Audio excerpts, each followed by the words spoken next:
fine. No, I won't. I remember the last time I tried to give a speech. I was in high school. Do you want to hear about it? Would you follow us if we try to make a run for it? Yes. What did you say? It was my high school graduation. I was valedictorian. You were valedictorian? Yes, I was 4th out of 19 graduating seniors. Anyway. Wait, Rose, you were 4th? How are you valedictorian? Well, we chose valedictorians the way every high school chooses their valedictorian. We drew straws. And you picked the biggest one? Well, I don't like to brag, but... Anyway, the topic of my speech was, there's a big world out there, but you have to change buses in Tyler's Landing if you want to see it. And then graduation day came, and everybody was there. The mayor's wife, the mayor, old Johansson, young Johansson, Big and little Gustav, the Stringmeyer twins, Fat Jerry. Will you get to the point, Rose?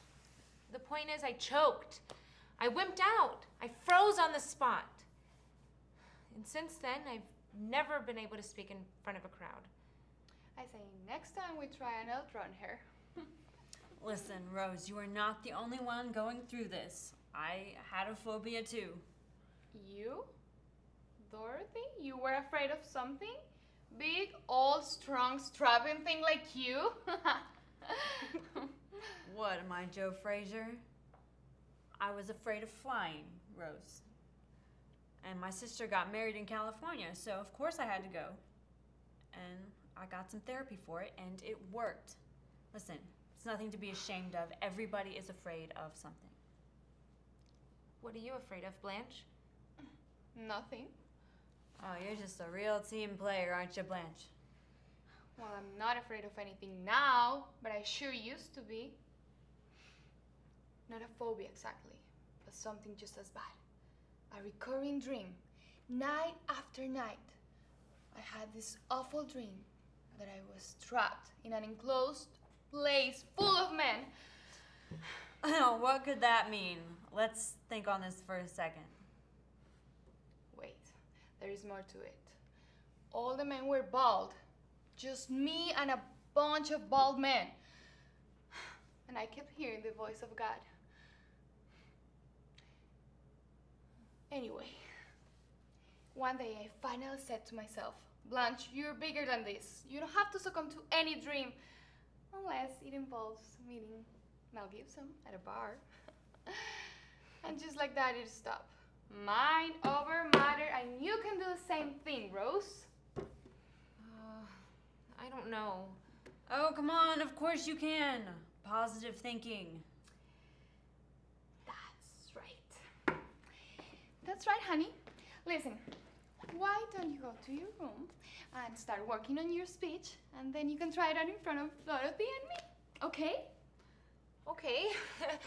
Yes, Okay. Go on, Rose. Go on. I'm going to tell you something, Blanche. I am real glad I'm not in her shoes.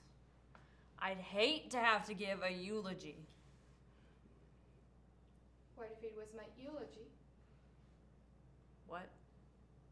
Yes, Dorothy. What if you were giving an eulogy for me? What would you say? Oh, come on, Blanche.